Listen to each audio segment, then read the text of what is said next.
guys, what's going on? Welcome back to Flick News, the show here on FlickDirect where I gave you guys the latest that happened in entertainment news throughout the week, and then I gave you guys my personal take on the matter at hand. I'm your host, Putnam, and there was quite a bit that happened this week, so let's just jump right into our first story that happened this week. Well, it wasn't the first thing that happened this week, but it was one of the big bombshells that dropped. Now, before I go on, this is just a big rumor, so take this with a big, and I mean a big grain of salt, so here we go. So, as you all know, when it comes to the James Bond franchise, No Time to Die is still slated to come out in November, and things are slightly opening up. I have been back to the movies twice since they have opened up, and I am really impressed with how they're taking the safety precautions in place. And as we all know, No Time to Die is the last film to which Daniel Craig will be playing as the titular role as James Bond, and everyone has been wondering who is going to be the next James Bond. But apparently, this is the big rumor out there. It has been reported that Tom Hardy has been cast as James Bond. Yes, let me repeat that. Tom Hardy has been cast as James Bond. Now, here's the thing. Tom Hardy is a great actor. He is terrific. He's been nominated for an Oscar. I believe it was for The Revenant. And he is a terrific actor. He has a lot of charisma. He can be very intimidating. Who knows? If Tom Hardy has been really cast as James Bond, maybe this could be something really special. I don't know, but who knows? But honestly, I just gotta say this right now. It's gonna be really bittersweet seeing Daniel Craig playing Bond for the last time, because honestly, I believe from my middle school all the way up to my college years, I had seen Daniel Craig playing James Bond. I believe the first time, I think Casino Royale came out, 2006? It was between 2006 and 2008, and Spectre came out in 2015.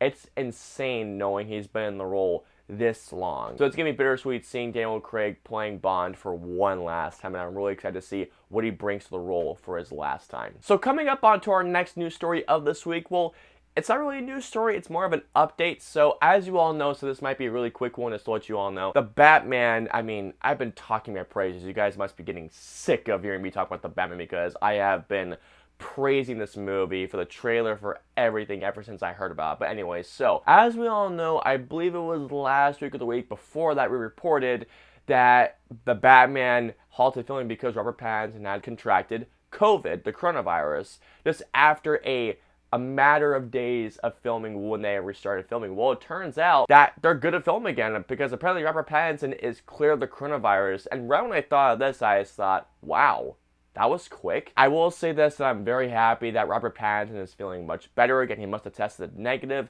so he's back to filming. So it makes me very hopeful to see that they'll be able to finish filming in time by the end of the year, because Matt Reeves stated that they hope to finish filming by the end of this year, and knowing that this happened, it makes me very hopeful. All I'm going to say is this: Robert Pattinson, kick some ass out there, and I'm glad that you beat this thing. Alrighty, so coming up onto our next news story of this week, you know when you see a casting update and you just think, holy crap, this is perfect? Well, this is one of those updates. So as you all know, Marvel has been killing it with their casting with the MCU in terms of their movies, their TV series, and recently they have cast their next role, which is She-Hulk, and that is Tatiana Maslany. I believe that's how you pronounce her name. That is a perfect choice. Now, if you're unfamiliar with Tatiana Maslany's work, she was in a movie called Stronger, to which I've heard great things about. But one particular role, to which, if you guys have not seen the show, I highly recommend it. I believe it's called Orphan Black. Let me look it up really quick. Okay, I just had to look it up really quick to make sure, but yes, it is Orphan Black.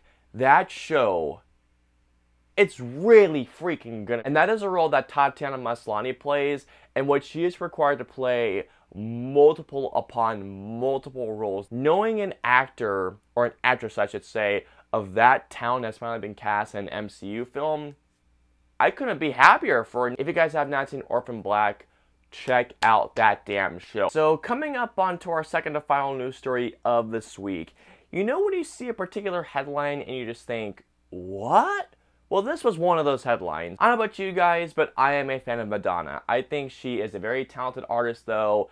In real life, I've heard otherwise about her, but as a musical artist, I think that she is very talented. We have had many musical talents out there have gotten their own biopics, like the most recent one was Elton John's biopic of I almost said Iron Man. What the heck? Elton John got his biopic last year, which was Rocket Man, to which I absolutely loved. The year before that was Bohemian Rhapsody, the Queen, or I should say Freddie Mercury biopic, to which I thought was really, really good, even though The movie has gotten very mixed reviews. And there's also some other great ones like the Johnny Cash biopic, Walk the Line to which highly recommended. It's a phenomenal film. Madonna is going to write and direct her own biopic, which is kind of weird if you ask me. I mean, some actors have had a heavy hand in development of their own biopics. Like, for example, before Rocket Man came out, Elton John and his husband, David Furnish, I believe, were developing the biopic, and they originally had Justin Timberlake to play Elton John, but thank God they had Taron Egerton to do it because he was absolutely phenomenal. I don't think I've heard of a single biopic to which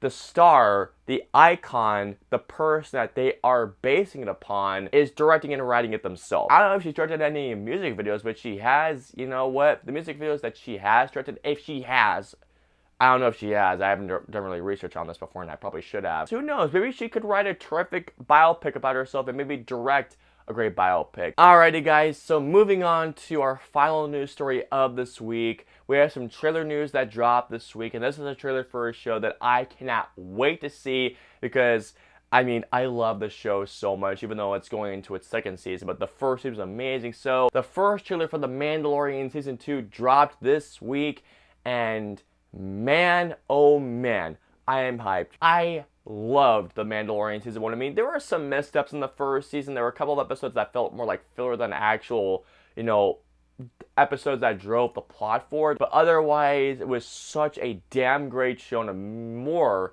than made up for The Rise of Skywalker.